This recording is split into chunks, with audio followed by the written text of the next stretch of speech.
ফেরা। হুমায়ুন আহমেদ। খেতে বসে জরির রাগ হয়ে গেল। ভাতের থালা সরিয়ে তেজি গলায় বলল, মা, আমি ভাত খাবো না। দীপু বসেছিল জরির পাশে। বড় আপা যা করে তারও তাই করা চাই। সেও হাত গুটিয়ে গম্ভীর গলায় বলল, মা, আমিও ভাত খাবো না। হাসিনা কিছু বলল না, জরির দিকে তাকিয়ে রইল কিছুক্ষণ। জরি মায়ের তীক্ষ্ণ দৃষ্টি সম্পূর্ণ উপেক্ষা করে আগের মতো তেজি গলায় বলল, রোজ রোজ এক জিনিস, ঘেন্না লাগে মা। বড় আপার দেখা দেখি দীপু বলল, আমারও ঘেন্না লাগে, রোজ রোজ এক জিনিস। হাসিনার ভীষণ খিদে পেয়েছিল। দীপুর আব্বা কত রাতে ফেরে তার ঠিক নেই। হাসিনা খানিক ইতস্তত করে নিজের জন্য ভাত বাড়ল। দীপুর মাথায় হাত রেখে কোমল স্বরে বলল, ভাত খেয়ে ফেলো লক্ষ্মী সোনা। বড় আপা খাবে না? না, সে রাজকন্যা কিনা পোলাও কোরমা ছাড়া খেতে পারে না। আমিও পোলাও কোরমা খাবো মা। আচ্ছা, খেও। দীপু আর চোখে বোনের দিকে তাকিয়ে ভাত মাখতে শুরু করলো। জরি বলল, ডিম ভেজে দিলে খাবো। ডিম নেই। তাহলে কিন্তু আমি খাবো না। হাসিনা কিছু বলল না। জরি কিছুক্ষণ অপেক্ষা করে ফের বলল, আমি কিন্তু মা কাল সকালেও কিছু খাবো না। আচ্ছা, না খেলে কি করব আমি? আমি তাহলে ঘুমোতে যাচ্ছি। জরি প্রায় ছুটে বেরিয়ে গেল। হাসিনা ছোট্ট একটি নিঃশ্বাস ফেলল। তার এই মেয়েটি বড্ড অভিমানী হয়েছে। খাওয়া নিয়ে কেউ এরকম করে? অন্য ছেলে মেয়েগুলো খুব লক্ষ্মী, কোনো কিছু নিয়েই কোনো আবদার নেই। গত ঈদে দীপুকে কোনো কাপড় দিতে পারেনি। দীপুর আব্বা শুধু একজোড়া লাল মোজা দিয়েছিল ছেলেকে, তাই নিয়ে কি খুশি ছেলের। আর জরি গাল ফুলিয়ে বলেছে, বাবা, তোমাকে সিল্কের কাপড় আনতে বলেছি, তুমি এটা কি এনেছো? না, এই জামা আমি পরবো না। সে কি কান্না মেয়ের! দীপুর আব্বা ভীষণ মন খারাপ করেছিল সেবার। হাসিনাকে বলেছিল, মরে যেতে ইচ্ছে করে গো, ছেলে মেয়েগুলোর সামান্য শখ মেটাতে পারি না, ছি ছি। হাসিনা ভেবে পায় না জরি এমন অবুঝ হলো কী করে। বাবার রোজগারটাও তার চোখে পড়ে না। বছর না ঘুরতেই মেট্রিক দিবে যে মেয়ে। সে একটু অন্যমনস্ক হয়ে পড়ল। দীপু বলল, আজ তুমি আমাদের সঙ্গে ভাত খেয়েছো মা? হ্যাঁ। কী জন্য খেয়েছো? তোমরা যে লক্ষ্মী সোনা, এজন্য। ও, বুঝেছি। দীপুটা এমন করে কথা বলে বড় মায়া লাগে হাসিনার। খাওয়া হয়ে যেতেই হাসিনা অসুস্থ পরীর জন্য দুধ গরম করতে বসলো। পরী খুব অসুখে ভোগে। কিছুদিন আগেই মাত্র হাম থেকে উঠল, এখন আবার জ্বর। বড় একজন ডাক্তারকে না দেখালেই নয়। দীপুর বাবাকে না জানিয়ে বড়দার কাছে চিঠি লিখলে কেমন হয়, এই ভাবতে ভাবতে হাসিনা পরীর কাছে গেল।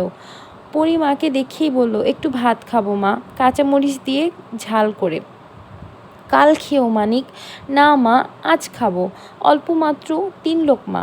দীপু বলল, মা, পরী আপার জন্য আমি ভাত বেড়ে আনবো? না, তুমি ঘুমাও। পরীকে অনেক সাধ্য সাধনা করে দুধ খাওয়াতে হলো। হাসিনার ঘুম পাচ্ছিল। ছেলেমেয়েরা সবাই ঘুমিয়ে পড়েছে। এই অঞ্চলটায় খুব সকাল সকাল রাত বাড়ে। 9টাও বাজেনি। এর মধ্যে কেমন নীরব হয়ে গেছে চারদিক। কুলিপট্টির দিকে মাঝে মাঝে হল্লার শব্দ উঠছে। এছাড়া চারদিক ভীষণ নীরব। রাত আরও বাড়তেই গুড়গুড় শব্দে মেঘ ডাকতে লাগলো।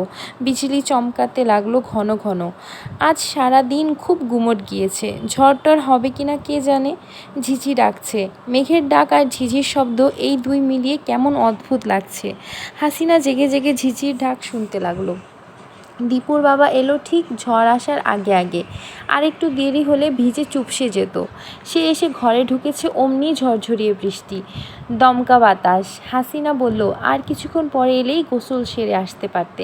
গোসল এখন সারবো, তুমি ভাত চড়াও দেখি। হাসিনা অবাক হয়ে বলল, ভাত চড়াবো কি? ভাত তো রাধাই আছে। সে তো শুধু আমার জন্য। সবাই মিলে আজ খাবার খাবো। দেখো কি এনেছি। হাসিনা দেখলো বড়সড় একটা রুই মাছ, দড়ি দিয়ে কানকোর সঙ্গে বাঁধা। হাসিনা বলল, ওমা, হঠাৎ এত বড় মাছ, কি ব্যাপার? আছে একটা ব্যাপার। দীপুর বাবা রহস্যময় হাসি হাসতে লাগলো। আজ থেকে আমার 40 টাকা বেতন বেড়েছে। তোলো তোলো, সবাইকে ঘুম থেকে ডেকে তোলো। ওরে ও জরি, উঠতো মা। কিছুক্ষণ পর দেখা গেল সবকটি ছেলে মেয়ে উঠানের চারপাশে গোল হয়ে বসে আছে।